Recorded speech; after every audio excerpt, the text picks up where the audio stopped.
नमस्कार मित्रांनो, आज आपण बघणार आहोत सिंपल इंटरेस्ट साधारण व्याज जे आहे, साधारण व्याजमध्ये जे क्वेश्चन विचारले गेलेत लास्ट 5 वर्षाच्या मध्ये म्हणजे 5 वर्षाच्या एक्झाममध्ये जे क्वेश्चन विचारले गेले आहेत, त्या क्वेश्चनचा टाइप कसा असला पाहिजे आणि त्या क्वेश्चनला लावण्याचा एकदम ईझी अप्रोच कसा असला पाहिजे. एकदम सिंपल ट्रिक आपल्याला सिंपल इंटरेस्टचे शिकायचे आहेत. तर आता हे जे क्वेश्चन आहेत, हे तुम्हाला ह्या वर्षी पण येणार आहेत. म्हणजे हे जे टाइप आहेत हेच क्वेश्चन आपल्याला ह्या वर्षी पण 2025-26 मध्ये हे क्वेश्चन विचारले जाणार आहेत, जे एक्झाम होणार आहेत. तर त्याच्यामध्ये बघा, एस-एस-सी असू द्या, एन-टी-पी-सी असू द्या, एफ-एम बँकिंग असू द्या, कुठल्या पण एक्झाममध्ये सिंपल इंटरेस्टचे क्वेश्चन येतात. ठीक आहे. Simple interest, compound interest topic हे महत्त्वाचे आहेत. पण सिंपल इंटरेस्टमध्ये काय बघायचं आहे आज आपल्याला, की कुठलाच फॉर्म्युला न लावता आपल्याला राईट टू अप्रोच काय असला पाहिजे एक्झामसाठी. 5 ते 6 सेकंडमध्ये आपल्याला क्वेश्चन उडवायचा आहे. ठीक आहे. आता मी तुम्हाला सांगाल की इझी ट्रिकमध्ये आपण कसे याला उडवू शकतात. फक्त एक लक्षात ठेवायचं आपल्याला, की जे रेट असतो सिंपल इंटरेस्टमध्ये जे रेट दिलेलं असतं हे दरवर्षी काय होतंय एकसारख्या प्रमाणामध्ये म्हणजे समान प्रमाणामध्ये रेट वाढत असते दरवर्षी. ठीक आहे. हेच फॉर्म्युला तुम्हाला लक्षात ठेवायचा आहे. तर बघा इथं काय दिलेलं आहे, एक धनराशी पर 4 वर्ष में 4 वर्षमध्ये किती व्हायले 6.25 म्हणजे एका वर्षामध्ये 6.25 काय दिलेलं आहे आपल्याला रेट दिलेला आहे. आणि वर्षे किती आहेत 4 वर्ष आहेत. तर रेट इंटू टाइम काय होत असते, रेट इंटू टाइम केलं तर तुम्ही डायरेक्ट इथं अप्रोच लावू शकता. 25% व्हायले ती कसं साइन चौक 24 आणि वरचे 25 चौक 100 म्हणजे 25% आपले हे व्हायले. ठीक आहे. तर ह्यानं काय म्हणले बघा, प्रति वर्ष की दर से 3200 रुपये का साधारण व्याज प्राप्त किया गया, वह धनराशि रुपये में कितना है. म्हणजे प्रिन्सिपल आपल्याला इथं विचारायले. ठीक आहे. तर बघा 25% जे दिलेलं आहे कितीचा मान आहे 3200 रुपयाचा आहे. 3200 रुपये काय झालेलं आहे आपल्याला व्याज भेटलेला आहे. प्रिन्सिपल आपण कधी पण काय करत असतो, 100% मानत असतो. म्हणजे 100% काय असते प्रिन्सिपल असते. तर 100 आपल्याला काय करायचं मल्टिप्लाय करायचे. 3200 रुपये जर 25%चा मान असेल तर 100%ची व्हॅल्यू काय होणार असं आपल्याला मांडता आलं पाहिजे. आता हे तुम्हाला वाचून रीड करून ब्रेनमध्येच लावायच्या त्या गोष्टी. तर इथं बघा काटायला 25 चौक 100 आणि 32 चौक किती होतात 12,800. कसे काटणार याला 4 दोन्ही 8 3 चौक 12 12,800 रुपये हे तुमचं काय झालेलं आहे राईट आन्सर आलेला आहे. काय करायची गरज होती का ह्याच्यामध्ये मेंटली पण आपण ह्याला लावू शकतो. चला त्यानंतर बघा दुसरा क्वेश्चन मध्ये काय म्हणते, सक्षम ने 5 प्रतिवर्ष की दर से साधारण व्याज पर कुछ राशि उधार ली. बरोबर. किती पहिले 3 वर्ष केली आहे. म्हणजे सक्षमने 5% 3 वर्षासाठी घेतलेली आहे. 5% 3 वर्षासाठी म्हणजे 15% झाले 5 त्रिक 15. दरवर्षी काय रेट समान आहे तर 3 वर्षाचा रेट किती झाला 15%. हे काय तुम्हाला याच्यासोबत काय करायचे वर्ष पण लिहित जायचंय. त्याच्यानंतर बघा काय म्हणते 9% प्रतिवर्ष अगले 5 वर्ष के लिए. तर 9 45 एका वर्षामध्ये किती पर्सेंट रेट म्हणते 9%. तर 5 वर्षामध्ये किती होणार आहे 45% होणार आहे. ठीक आहे. किती वर्षामध्ये हे झालं 5 वर्षामध्ये. तर बघा ह्याच्या पुढे वाचा वर्ष के लिए और 15% प्रतिवर्ष. 15% जे रेट भेटणार आहे आता आपल्याला ते कधी भेटणार आहे 8 वर्ष से अधिक की अवधी के लिए. म्हणजे आता इथं बघा 5 आणि 3 किती झालेत 8 वर्ष इथं ऑलरेडी झालेले आहेत. 8 वर्षाच्या पुढे काय झाले काय म्हणजे कितीनं वाढणार आहे आता 15% वाढणार आहे. जे की जेवढे पण इयर्स आता पुढे होणार आहेत ते कितीनं वाढायलेत 15% वाढायलेत. ठीक. तर काय म्हणते बघा यदि 12 वर्ष के अंत में उसके द्वारा भुगतान किया गया कुल व्याज. म्हणजे 12 वर्षापर्यंत काय करायला त्यांना इंटरेस्ट घेणार आहे. तर आता इथं 8 झाले होते 8 आणि 12 मध्ये जे गॅप यायला म्हणजे 4 वर्ष काय पुढे आहेत. तर 4 वर्षाचं व्याज किती भेटायला आपल्याला म्हणजे दरवर्षी व्याज किती आहे 15%. तर 4 वर्षाचं किती होणार आहे 15 चौक 60% होणार आहे. बघा 12 वर्ष एवढे ह्या प्रमाणामध्ये त्याला व्याज भेटत आहे. ठीक आहे. तर बघा इथं काय होणार आहे 15 + 45 60 व्हायले 60 आणि 60 120. आणि आपल्याला ही राशी दिलेली आहे इथं काय व्याज किती झाले 4800. 4800 जर हे किती झाले ते 120 झाले होते. बरोबर. चला हे लिहायची गरज नाही तुम्हाला सगळं मेंटली करायचं आहे. 120 चा मान असेल तर मला काय करायचंय प्रिन्सिपल काढायचं आहे. आपल्याला काय काढायचंय प्रिन्सिपल इथं विचारलेलं आहे किती पैसे त्याने उधार घेतलेले आहेत 100% आपण काय करतो प्रिन्सिपल म्हणत असतो. तर बघा इथं काटा 0 न 0 कॅन्सल, 12 चौक 48, 40, 40 आणि हे 100 म्हणजेच 4000 रुपये. तर आपला आन्सर काय येणार आहे? 4000 रुपये येणार आहे. ठीक आहे. चला, आपल्याला फक्त क्वेश्चन वाचायचा आहे, रीड करायचं आणि प्रॅक्टिस करायची. बार बार एक टाईप जर तुम्ही शिकलात तर त्या क्वेश्चनला उडवायचा राईट अप्रोच काय असला पाहिजे ते तुम्हाला लक्षात येईल. इथं बघा काय म्हणते, 2 बराबर धनराशि निवेश की गई. पहिली धनराशि 4% के दर पे, किती पर्सेंट के दर पे? 4% च्या दरावर. आणि दुसरी धनराशि 4.5% च्या दरावर. म्हणजे इथं काय होणार आहे, दोघांमध्ये डिफरन्स बघा कितीचा आलाय? 0.5चा येत आहे. ठीक आहे. दर पर निवेश की गई जाती है 7 वर्ष के अंत में, म्हणजे 7 वर्षासाठी काय केलेलं आहे? 7 वर्षासाठी ही राशी निवेश केलेली आहे. तर एका वर्षाला जर 0.5%चा डिफरन्स असेल, इथं काय विचारलंय बघा? डिफरन्स विचारलाय. काय म्हणते? बाद वाली राशि से प्राप्त साधारण व्याज पहिली वाली राशि से प्राप्त साधारण व्याज से 31 रुपये 50 पैसे अधिक है. ठीक आहे. 31 रुपये 50 पैसे अधिक है. दोन राशी आहेत इथं, दोघेवर व्याज अलग अलग प्रमाणामध्ये आहे. तर इथं बघा एका वर्षाचा गॅप किती भेटायला तुम्हाला? 0.5%. ठीक आहे. तर 7 वर्षासाठी विचारलंय, एका वर्षाचा 0.5, तर 7 वर्षाचं किती? 7×5 35, म्हणजे किती होणार आहे? 3.5% आपलं व्याज होणार आहे. बरोबर. आता 3.5% व्याज आहे कितीचं? 7 वर्षाचं. तर आपल्याला काय करायचंय? आणि ह्याची व्हॅल्यू इथं दिलेली आहे. 3.5% ची व्हॅल्यू इथं आपल्याला दिलेली आहे. काय दिलेली आहे? 31 रुपये 50 पैसे. 100% ची आपल्याला व्हॅल्यू इथं काढायची आहे. प्रिन्सिपल काढायचं आहे. बरोबर. तर आता बघा 3.5 न जर तुम्ही ह्याचं मल्टिपल बघितलं तर ह्याचं 9चं मल्टिपल दिसत आहे. कसं? 3.5 3.5 न जर तुम्ही 10 ला मल्टिप्लाय केलं तर 35 रुपये होतात. बरोबर. आणि त्याच्यामधून 3.5 जर मायनस केले तर 31.50, म्हणजे हे किती व्हायले? 31.5 रुपये व्हायले. तर तुम्हाला हे जे अप्रोच आहे ना, हे तुम्हाला ओरली करायचं आहे. हे कधी होणार आहे? प्रॅक्टिस करून करून. एकच टाईपचे आपण ज्यावेळेस क्वेश्चन सॉल्व्ह करतात. तर 3.5 31 रुपये कितीचं मल्टिपल भेटायला? आपल्याला 9चं भेटायले. तर ह्याला पण आपल्याला काय करायचं? 100% होण्यासाठी 9 न मल्टिप्लाय करायचं. तर किती होणार आपला आन्सर? 900. 900 आहे का? हां, ठीक आहे. Option number D. चला, त्याच्यानंतर पुढचा क्वेश्चन बघा. हा म्हणजे सगळे क्वेश्चन आपल्याला ओरली लावायचे आहेत. तुम्ही फक्त लिहायला कशामुळे?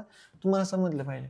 कितने वर्ष में 8,000 रुपये पर 3% वार्षिक दर से प्राप्त साधारण व्याज 5 वर्ष के लिए 4% वार्षिक दर से 6,000 रुपये. बघा क्वेश्चन काय म्हणाला एकदा इंग्लिशमध्ये बघा. 6,000वर 4%चा रेट आहे आणि 5 वर्षासाठी. तर तेवढाच रेट म्हणजे तेवढेच वर्ष. आता इथं 5 वर्ष लागलेत आणि रेट काय म्हणते इथं? व्याज समान म्हणत आहे. व्याज किती झालं पाहिजे? समान झालं पाहिजे. समान होण्यासाठी काय करायचं? इथं काय दिलेलं आहे? 8,000 रुपये रेट दिले, म्हणजे पैसे अमाऊंट दिलेली आहे, प्रिन्सिपल दिलेला आहे आणि 3% काय? एका वर्षाचा रेट आहे. बरोबर. तर इथं बघा आता समान करायचं दोघांना. तर 6,000चे 4% म्हणजे किती होतात? साइन चोक 24 होतात. बरोबर. आणि 24 त्याच्या अगोदर हे करा. 4×5 20 आणि 20% जर तुम्हाला 6,000चे काढायचे असतील, 20% 6,000चे काढायचे तुम्हाला, ठीक आहे, 20%, तर किती होणार आहे आपला आन्सर? 1,200 रुपये होतात. बरोबर. तर आता आपल्याला 1,200 रुपये ह्याला पण समान करायचे. बरोबर. ह्याचं पण आन्सर काय आलं पाहिजे? 1,200 आलं पाहिजे. पण किती वर्षामध्ये? किती वर्ष त्याला टाइम लागून हे विचारले क्वेश्चन मध्ये. तर बघा हे किती व्हायलेत? 8×3 = 24, म्हणजे 240 रुपये इथं पण निघाले. पण मला सांगा इथं बघायचं काय आपल्याला? 1,200 रुपये जे आहेत हे 8,000चे किती पर्सेंट आहेत? ठीक आहे. हे कळालं तुम्हाला तर तुमचा आन्सर येऊन जाईल. कसं? 2 शून्य 2 शून्य, म्हणजे आपल्याला बघायचं काय? 1,200 रुपये 8,000चे किती पर्सेंट आहेत? 8,000चे किती पर्सेंट आहेत? तर बघा 2 शून्य 2 शून्य कॅन्सल झाली. 4 त्रिकम 12, 20, 20×5 100, म्हणजे आता हे काय झालंय? 15% आपल्याला काय आलेलं आहे? इंटरेस्ट आलेला, रेट आलेला आहे. ठीक आहे. पण इथं काय म्हणलेलं आहे? 3% जे आहे एका वर्षाचा आहे. 3% एका वर्षाला. 3% एका वर्षाला. तर भाग घाला 3 न, तर काय येईल? 5 वर्षांमध्ये ते 15% बनणार आहे. तर 5 हे काय झालं आपलं? 5 इयर्स 5 इयर्स. ठीक आहे. 5 वर्षामध्ये, एका वर्षामध्ये जर 3% भेटायला तर 15% भेटण्यासाठी किती वर्ष लागतील? त्याला 5 वर्ष लागतील. आपण कुठलं ह्याला फॉर्म्युला लावत नाहीत, काही नाही. ठीक है। आता ह्या क्वेश्चन मध्ये बघा, एक व्यक्ति कुछ निश्चित धनराशि को साधारण व्याज के 5% वार्षिक दर पर उधार देता है। ये 15 वर्ष में 5%, 15 वर्ष 75% इथं आहे ना काय केलेलं आहे, व्याज दिलेलं आहे, उधार दिलेला आहे। अर्जित व्याज की राशि उधार दी गई राशि से 250 रुपये कम आहे, मतलब 250 रुपये काय इथं कमी आहेत। मला सांगा 75% जर त्यानं व्याज दिलेलं असेल, आपण प्रिन्सिपल काढत असतो 100%चा, दोघांमध्ये डिफरन्स कितीचा दिसायला आपल्याला 25%चा दिसायला आहे, बरोबर। दोघांमध्ये डिफरन्स कितीचा आहे 25%चा, आणि हे जे डिफरन्स यायला आहे, हे जे कमी व्हायली ह्याचीच व्हॅल्यू इथं दिलेली आहे, किती न व्हायली 250 रुपये। तर बघा इथं 25 जर 38 25% म्हणजेच 250 रुपये असतील, बरोबर। 250 रुपये जर 25% असतील तर 1% म्हणजेच किती होणार आहे आपला 10 रुपये, ठीक आहे, 10 रुपये होणार आहे। किती 1% म्हणलं तर ह्या टाईपनं जर गेलं तर आपल्याला काढायचे काय 100% काढायचे, तर 100 10 ने मल्टिप्लाय करा, किती येईल आपला आन्सर 1000 रुपये। कळलं? मग काय म्हणते 15% रेट होता 15 वर्ष के लिए, तर 15 × 75 झालं। 100%चा आपल्याला मान काढायचा असते, तर 25% आपल्याला त्याच्यामध्ये काय होती कमी होती, 25%ची काय होती कमी होती, तर 25%चा मान काय दिलेला होता इथं 250 रुपये 250 रुपये। तर एका वर्षाचा 1%चा मान किती झाला इथं 10 रुपये। जर ह्याला डिवाइड केलं तुम्ही, जर 250ला जर डिवाइड केलं 25 न, तर 25 10 250 होतात, तर एका पर्सेंटचा मान आला 10 रुपये, एका युनिटचा मान। तर 100%चा आपल्याला मान काढायचा होता, तर 1000 रुपये त्याचा आन्सर येईल। आता इथं बघा काय म्हणते, यदि 5 वर्ष 4 महीने में साधारण ब्याज की दर से एक निश्चित राशि 100 का 3 गुना हो जाती है। आता 100 का 3 गुना म्हणजे 100 प्रिन्सिपल असेल, झाली किती 3 गुना म्हणजे 300% झाली इथं अमाऊंट। तर ह्याच्यामध्ये एसआय किती निघणार आहे आपला 200%। आता हे तर तुम्हाला ओरिली करायचं का, कारण 4 गुना म्हणू द्या, 5 गुना म्हणू द्या, 6 गुना म्हणू द्या, 100 त्याच्यामध्ये काय असते इन्क्लूड प्रिन्सिपल असते, 100 आपल्याला कमी घ्यायचे असतात। तर आता ही ऍक्च्युअल मध्ये वाढायली किती राशी 200%, किती वर्षांमध्ये, आता इथं बघा 5 चौक 20 होतात आपलं, सॉरी 5 वर्षे म्हणजे 12 पंचे 60 आणि 4 महिने वरी 64 महिन्याचा इथं काय दिलेला आहे तुम्हाला, 64 महिन्यामध्ये ही राशी 200% न वाढायली, म्हणजे 3 गुना व्हायली म्हणजे 200% आपल्याला जास्त भेटायली। तर विचारलं काय 100 की 3 गुना हो जाती है तो व्याज की वार्षिक दर रुपये में कितनी होगी। आता आपल्याला काय करायचंय व्याज रेट काढायचा आहे, इथं काय सांगितलं रेट ऑफ पर्सेंट विचारले। तर बघा 64 महिन्यामध्ये जर 200% व्हायली, तर आपल्याला काय काढायचं एका वर्षाचं व्याज काढायचं, एका वर्षाचा रेट काढायचा असतो। तर 1 वर्ष म्हणजे 12 महिने, कारण आपण इथं मंथ मध्ये कन्वर्ट केले म्हणून आता आपल्याला एका वर्षाला कसं घ्यायचंय 12 महिने घ्यायचंय। तर 12 महिन्यामध्ये राशी किती होईल, तर काढा इथं 200% जर 64चा मान असेल, काढायचंय कितीचा 12चा, ठीक आहे।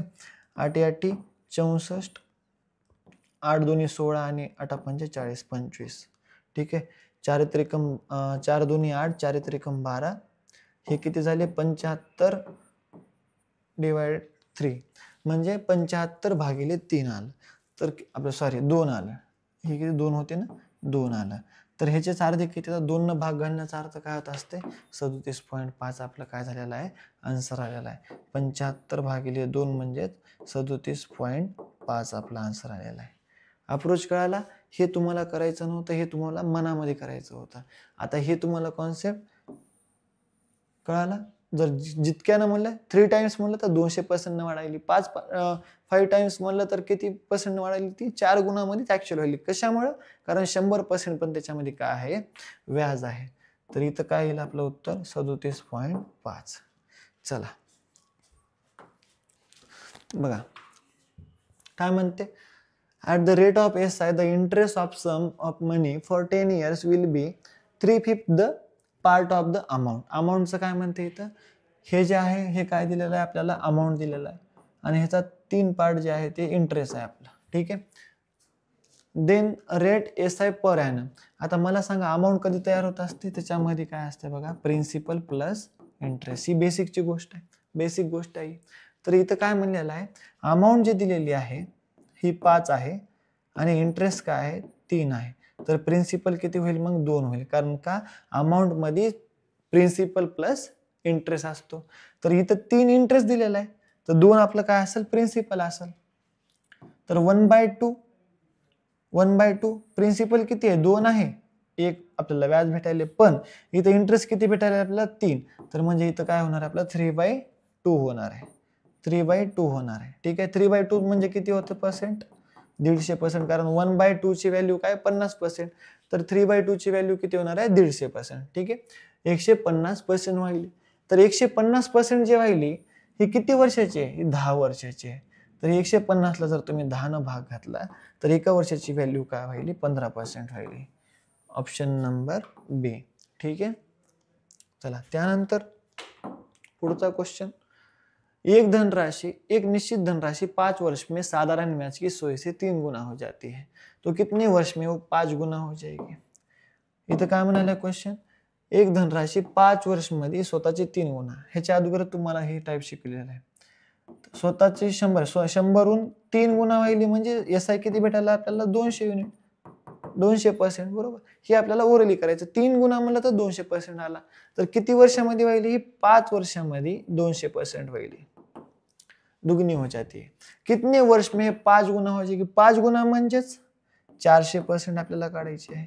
तर हे कितीचं मल्टिपल आहे 2चं मल्टिपल दिसायले. तर इकडे पण काय करायचं आपल्याला 2चं मल्टिपल करायचं आहे. 5 वर्षाचं 200 होत असेल तर 400% व्हायला किती वर्ष लागल 10 वर्षे, 10 इयर्स. ठीक आहे. इजी टाइप होता हा. ओरली पण तुम्ही याला करू शकता. सुमित कुछ राशि मोहित साधारण, आता हे क्वेश्चन बघा, सुमित कुछ राशि मोहित को साधारण ब्याज की 5% वार्षिक दर से उधार देता है, मोहित पूरी राशि बिरजू को समान दिनों के लिए. आता हे ओरली पण करू शकता तुम्ही क्वेश्चन. 5% दिले. ठीक आहे. इथं 8% नाही, इथं असं पाहिजे 8.5%. ठीक आहे. 8.5% धरा इथं. बघा काय म्हणते, सुमित कुछ राशि मोहित को साधारण व्याज के 5% वार्षिक दर से उधार देता है. मोहित काय करायलाय बिरजूला जे द्यायला राशी तीच द्यायला आणि समान दिवसासाठी द्यायला 8.5च्या रेटवर. किती पर्सेंटच्या रेटवर 8.5%च्या रेटवर द्यायला. तर इथं गॅप कितीचा व्हायलाय, गॅप होता 3.5चा, 3.5%चा. इस सौदे में 1 वर्ष के बाद, एकाच वर्षासाठी विचारलं इथं. मोहित को 350 रुपये का लाभ प्राप्त होता है. प्रॉफिट कोणाला व्हायले मोहितला व्हायले. ठीक आहे. तर कितीचं व्हायले प्रॉफिट 350 रुपयाचं. तर 3.5 जे गॅप होता त्याची व्हॅल्यू इथं दिलेली आहे 350 रुपये, 350 रुपये. तर इथं हे 100% करायचं आपल्याला. प्रिन्सिपल किती काढतो आपण 100%. हे ह्याच्या किती गुणावर दिसायले 100 गुणावर दिसायले. तर प्रिन्सिपल काय 100%, 100 गुणावर म्हणल्यास 10,000 रुपये. ठीक आहे. 10,000 रुपये. Option number A. चला असे अप्रोच आपल्याला काय करायचे लावायचे आहे. चला लास्ट क्वेश्चन बघा. एक निश्चित धनराशि साधारण ब्याज की दर से 2 वर्ष में 918 रुपये हो जाए. 918 होत आहे. किती 2 वर्षामध्ये किती व्हायली 918 रुपये व्हायली. और 3.5 वर्ष में अपने 3.5 वर्ष में 969 म्हणजे 969 रुपीज हो जाती है. किती वर्षामध्ये 3.5 वर्षामध्ये किती व्हायली 969 होत आहे. ठीक आहे. व्याज की दर पर्सेंटेज में निकाली. म्हणजे इथं काय विचारलं आपल्याला रेट विचारलाय. ह्या टाइप मध्ये काय करायचं असते बघा. इथं ह्यांचा गॅप कितीचा व्हायलाय 51 रुपये, 9तून आड गेले 51 रुपये. हा 51 रुपये ह्या दोघांचा गॅप यायलाय. डिफरन्स कितीचा यायला ह्याच्यामध्ये 51 रुपये. आणि इयर मध्ये बघितलं तर आपण 1.5 इयर्स. ठीक आहे. म्हणजे 1.5 वर्षामध्ये जर 51 रुपयाचा डिफरन्स येत असेल तर एका वर्षाचा आपल्याला इथं काढावं लागणार आधी. एका वर्षाचं काय होणार आहे बघा. इथं आता 6 महिन्याच्या पार्ट मध्ये तोडा. 17चा मल्टिपल दिसायले 17 त्रिक 51 होतात. 17 त्रिक 51. तर इथं एका वर्षाचं काय होणार आहे 34. 34 काय व्हायले आपलं एका वर्षाचं, एका वर्षामध्ये रुपीज तेवढे आपल्याला पैसे भेटायले. ठीक. त्याच्यानंतर काय म्हणते आता हे तर 2 वर्षापर्यंत गेलेलं आहे, हे 3.5 वर्षापर्यंत गेलेलं आहे. पण आपल्याला प्रिन्सिपल माहित आहे का, तर प्रिन्सिपल ह्याच्या अगोदर निघत असते माहिती आहे. 2 वर्षाचा एवढं व्याज भेटले तर ह्याच्या कितीवर किती व्याज भेटले हे पण माहित पाहिजे ना आपल्याला. तर इथं बघा मला सांगा एका वर्षाचं व्याज 34 रुपये होतं. तर 2 वर्षाचं किती झालं 38 रुपये. 34 आणि 34 68 रुपये होतात. ठीक आहे. तर ह्याच्यातून आपल्याला काय करायचे आहेत 68 रुपये मायनस करायचे आहेत. तर 68 रुपये जर 918 मधून मायनस केल्यावर 8 आणि 8 16. हा तर आपल्याला इथं 850 रुपये काय झाले आपले प्रिन्सिपल झाले. इथपर्यंत क्लिअर आहे? इथपर्यंत क्लिअर आहे? 850 रुपये आपलं काय झालेलं आहे प्रिन्सिपल झालेलं आहे. आपल्याला काय विचारलं रेट पर्सेंट विचारलंय. 850 हा तर आपल्याला काय करायचं बघा, एका वर्षाचं आपल्याला काय होतं, एका वर्षाची व्हॅल्यू काय आली आपली 34 रुपये. तर 34 रुपये आपण 850 काय आपलं प्रिन्सिपल आहे, प्रिन्सिपलच आपण काय करत असतो रेट काढत असतो. तर प्रिन्सिपल किती आपलं 850 34 रुपये 850 रुपयाचे किती पर्सेंट आहेत हे काढायचं आहे आपल्याला. आणि मल्टिप्लाय काय करायचं आपल्याला 100 न करायचं का, कारण किती पर्सेंट आहेत. ठीक आहे, तर इथं बघा 0 ने 0 कॅन्सल, 17चा मल्टिपल दिसायला 17 दोन्ही 34, 17 5 85 आणि हे 5 दोन्ही 10, म्हणजे आपला रेट काय आला 4% आलेला आहे. बघण्याचा दृष्टिकोन बदलायचा आहे आपल्याला. हेच आपल्याला आजच्या PDF मध्ये बघायचं होतं. जे आपण क्वेश्चन लावले ते प्रिव्हियस इयरचे क्वेश्चन आहेत. एकदा डबल व्हिडिओला बघा, जर समजला असेल, कॉन्सेप्ट आवडला असेल, राईट टू अप्रोच काय असला पाहिजे 5-6 सेकंड हार्डली कॅल्क्युलेशन, बाकीचं सगळं मनामध्ये करायचं होतं आपल्याला. अप्रोच कसा लावायचा होता हे जर तुम्हाला कळालं असेल क्वेश्चन मध्ये, तर आमच्या व्हिडिओला नक्कीच फॉलो करा आणि व्हिडिओला लाईक पण करा. आणि जर तुम्हाला अशाच प्रकारचे RRB असू द्या, SSC असू द्या आणि बँकिंग एक्झाम किंवा एंट्रन्स एक्झाम कुठली पण, स्नॅप, मॅट, कॅट, ठीक आहे, तर अशा एक्झाम जर तुम्हाला क्रॅक करायचे असतील आणि राईट टू अप्रोच काय असला पाहिजे, आपल्या इथं बेसिक पासून ते ॲडव्हान्स लेवलपर्यंत शिकवलं जातं. त्याच्यामुळं तुम्हाला जर क्लासेस जॉईन करायचे असेल तर आमचे क्लासेस ACS अकॅडमी म्हणून आहेत पुण्यामध्ये. तर लोकेशन काय आपलं डेक्कनमध्ये जंगली महाराज रोड. ठीक आहे, डेक्कनमध्ये जंगली महाराज रोड इथं आपले क्लासेस आहेत. तुम्ही इथं ऑफलाईन आणि ऑनलाईन दोघांचं पण ॲडमिशन घेऊ शकता. ठीक आहे, जर तुम्हाला व्हिडिओ आवडला असेल तर व्हिडिओला नक्की लाईक करा. ठीक आहे, थँक्यू सो मच गाईज.